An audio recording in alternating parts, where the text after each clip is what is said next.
Alright, as you can see, I sanded it down with 40 grit.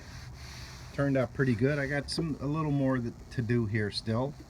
But as I was sanding, I started to think about what I had just done by putting the painter's putty in these holes.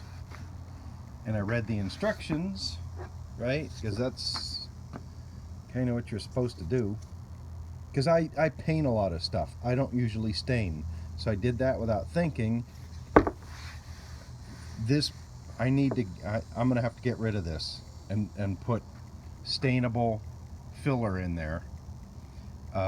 Because I'm going to end up seeing those holes, that putty, when I stain this, which is exactly what I was trying to avoid. So what I'm going to do, I think, is I'm going to get a large punch, larger ended punch than the holes actually are, and just go over and set them in a little deeper with my hammer, and then come back with a stainable wood putty, because I need to do these cracks also.